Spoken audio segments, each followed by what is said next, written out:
Y'all received the minutes of the previous meeting? Move to accept. So moved. Any changes to the agenda? Not in my knowledge, Mr. Okay, we'll move forward then. No presentations. Move right into the new business. First item, Clark. Mr. Prather is going to present the first three items to you.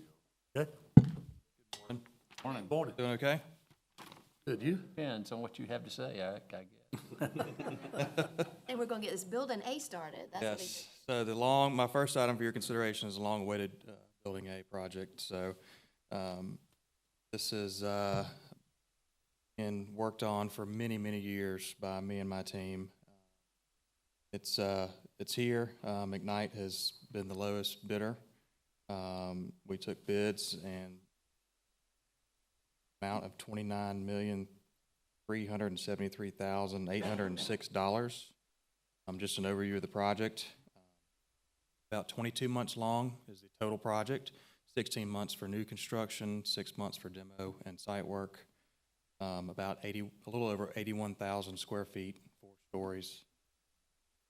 And it's going to host quite a few things: engineering, development, planning, HR, finance, our new commission chambers and auditorium, county administration, 311, a new traffic control center, and shell space. So a lot is going in this building. Obviously, it's going to be built right here in front of us on Reagan. We're excited to begin.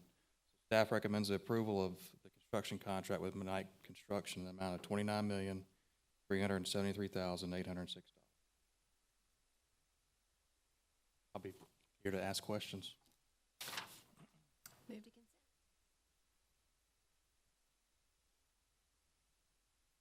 Be able to repurpose the other, I'm moving folks into this building in terms of what other, Absolutely. We have a plan to keep everybody.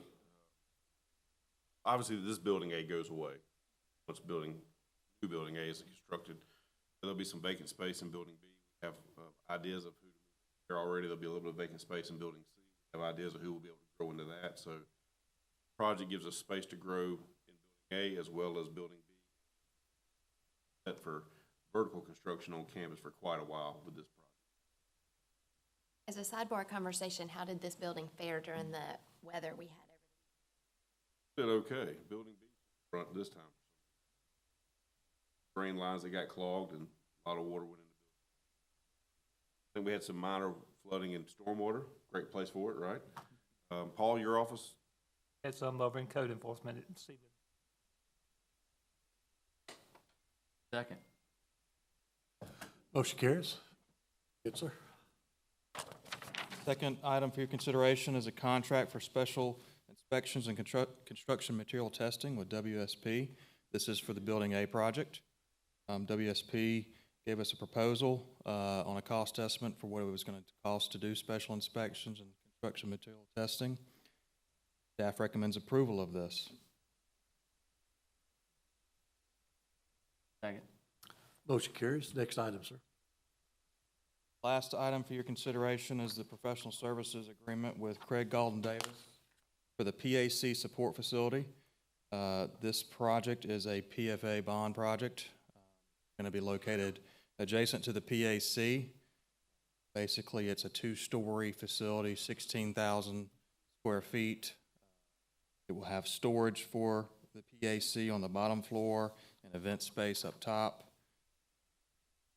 This is a much-needed project for the PAC for storage, so we're excited about this. We did get proposals from Craig Galton Davis. As you know, they were the architect of record for the PAC, so they know the area well. They know the connection of this facility to that facility and how that's going to work. So staff recommends approval of this not to exceed $500,000 with Craig Galton Davis. And just a little backup there, basic services for this is actually only 7%. We do have some specialty consultants that we're using here for that space, so that's for the other percentage of that. Once this is built, we'll be able to fully stock our, what am I thinking about?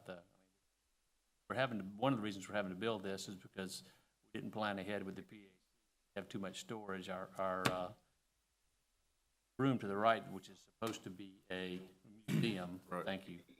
So when this is done, we'll have the museum stocked for a museum. Correct? They're actually moving out. Yeah, we're already working with the county's historical preservation board. They're actually helping us with the curation of some of the things of the museum. We're moving out of the museum now, but we do need this storage space. We do need a full kitchen. And what we found is there's a lot of people that want to use the Performing Arts Center to host events. And it's really not designed for that. So we're having those in the lobby or maybe in one of the little side rooms, but then that prevents us from having something else in the PAC. So this support facility, I think, is going to be a really good addition to kind of fix all those problems. And the folks that we've chosen to design it are the same people that designed the PAC. A lot of familiarity. There will be some connectivity between the two. So we think it's going to be a good project. Mine is done. A year from now, when will? We'll plan that with the schedule for the PAC and the Broadway shows, but we do not intend any kind of interruptions with shows. But soon after is that, so late 2025 summer. And just one other caveat, we want to go ahead and get this done. We're pushing this because of the SRP renovation as well. So we want this space to be able to take some of the capacity that SRP got because of the heavy renovation there. So once this is under construction, we'll start design on SRP and then those events. Head of the museum downtown made comments that they have, actually, I don't want to use the word ton. They have Columbia County stuff that they would love for us to take and be able. We've worked with Nancy Glazer downtown, so we've been in contact with her about what we can do.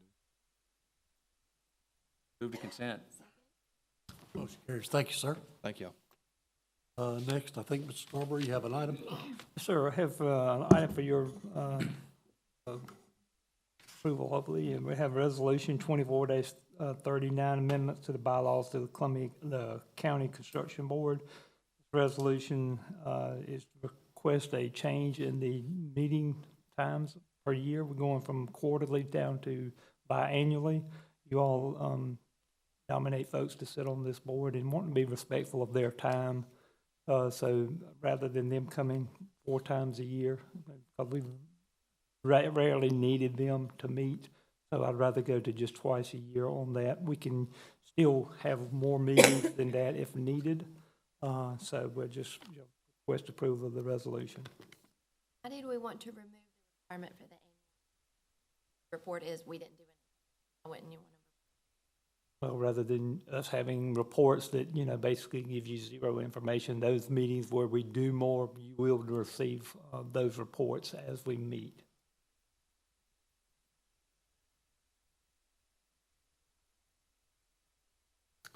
So moved. Next item, sir. All right, next item I have is Resolution 24-40, amendment schedule for building standards. Recently, we amended due to the House Bill 461, we had to revise our fee schedule.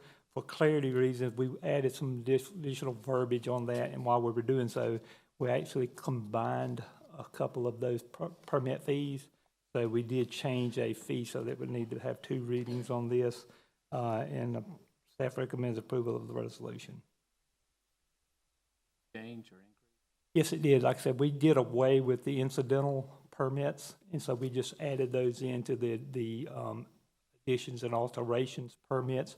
We defined those a little bit better, needing the additional verbiage in there showing that our fees are based on our annual cost of what we do, all our overhead and our overhead and our inspection cost, all that rolled in together. We just needed that verbiage to clarify with anybody pulling those permits. Our fees are not just based on that ICC table. You take that ICC table, it go up against what it costs us to perform those duties. It says, okay, for a certain permit, we're only at 40% of that ICC table cost, or 60% of the ICC table cost, because the ICC table is based on a national average of work to be done, depending on the type of work that is to be done, the type of construction that's utilized during that construction. So we're just comparing our costs to perform those inspections and issue permits and issue COs and all that type of stuff against that ICC table and saying, okay, based on what it cost us to do the work on our end, this is, say, 40% of what the national average is. So we needed to clarify. All I'm looking for is, are the fees going up? Well, we did because we had to combined a couple to simplify those fees. It went from a 250 base to a 350 base, but we've also done away with some additional fees. Right. I second. I'd like a more detailed analysis of just how the fees are changing. Okay, yeah, we can What do we that. found, Mr. Chairman, there's a lot of confusion about this. A lot of times laws have unintended consequences. This one in particular, when they put this into place, had we follow the law to the T, obviously, but the way it was worded, our fees would have gone up tremendously. I mean, some of them would have quadrupled. Right. And it just, we were trying to figure out a way to still follow the law and not make these fees as exorbitant as they were potentially laid out. So I've been in a lot of conversations with other county managers around the state. We've got some of the leading county managers in a little text group where we're talking about this, and per usual, they're looking to Columbia County to kind of lead the way because they're struggling with this as well.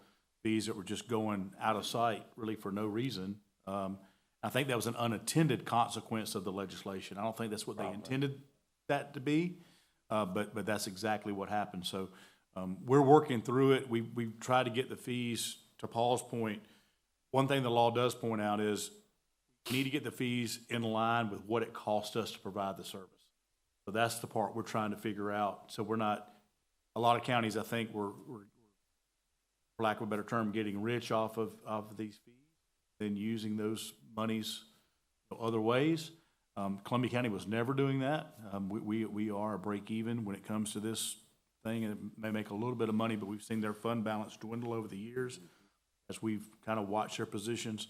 But some counties don't do that, and I think that was the intent of the law. But we'll get you the exact numbers, everything that went up, why it went up, and what we did to combat that before the commission.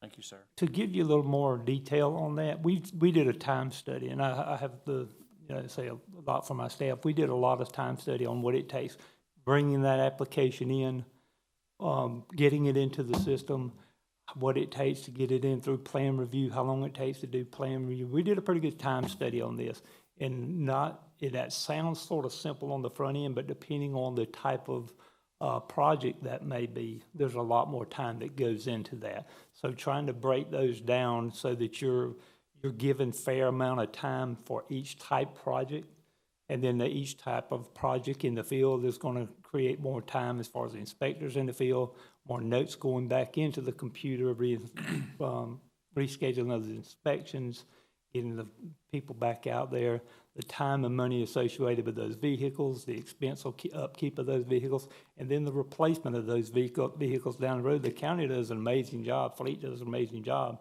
maintaining these vehicles to get as many miles out of them as we do. And even getting with finance on, okay, how much do we schedule per year? Because making sure that we have those money there to replace those vehicles and not have to try to search for that money later.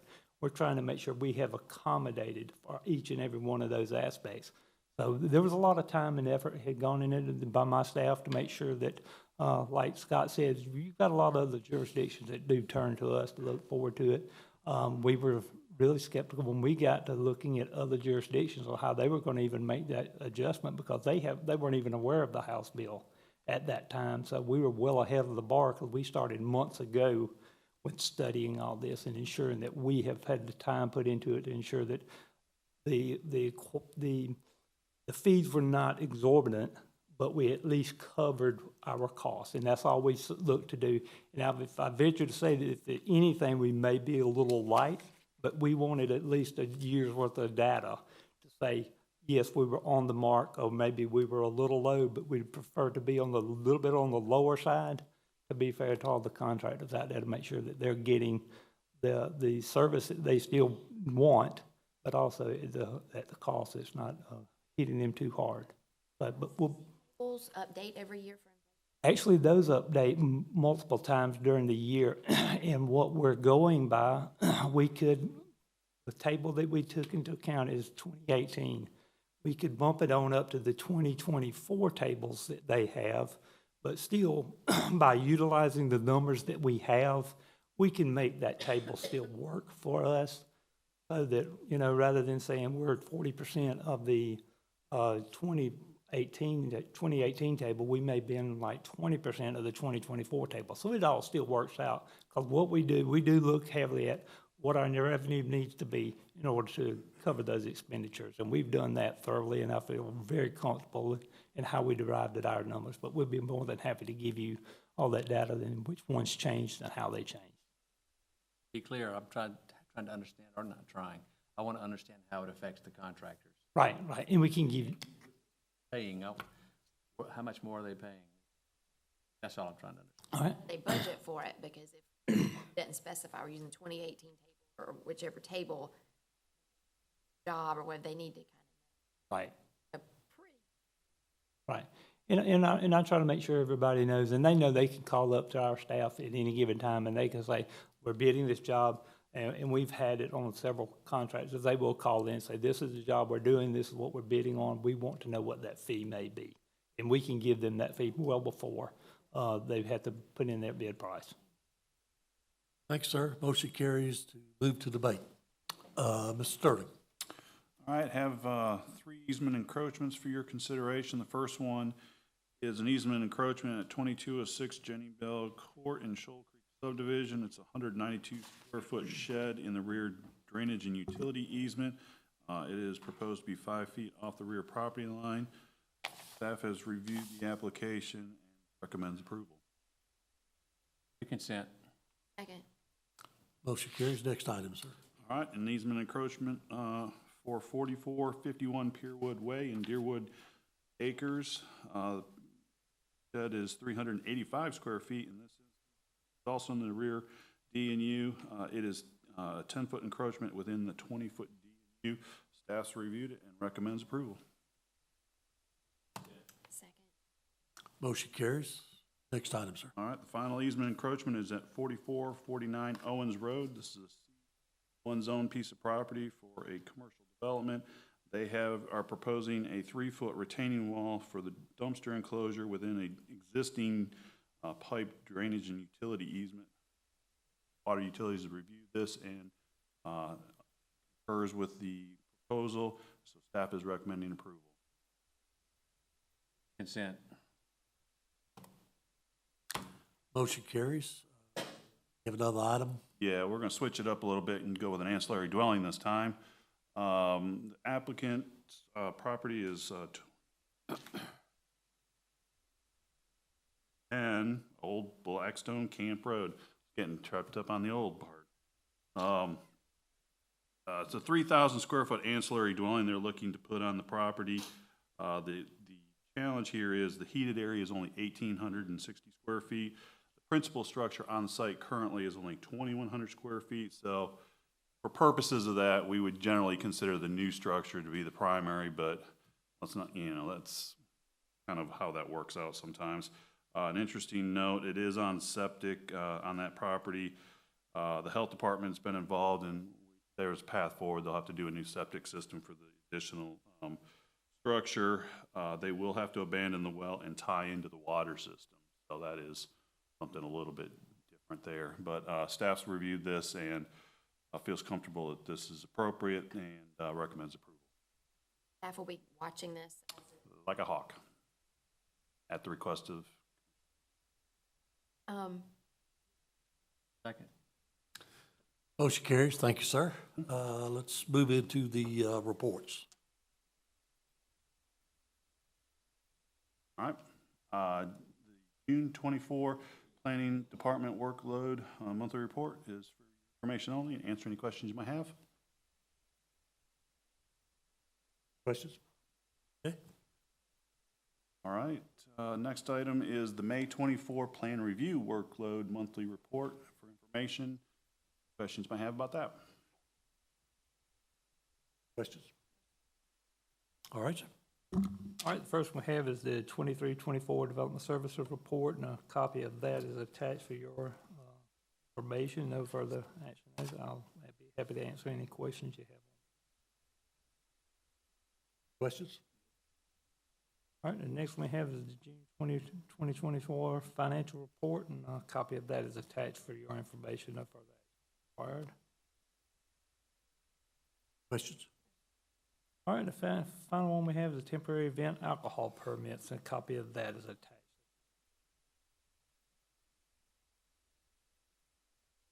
Yeah. Questions? Thank you, sir. Any comments from commissioners, or any public comment? Got one thing, any legal? Have anything for executive session? No comments? We'll adjourn at 9:09.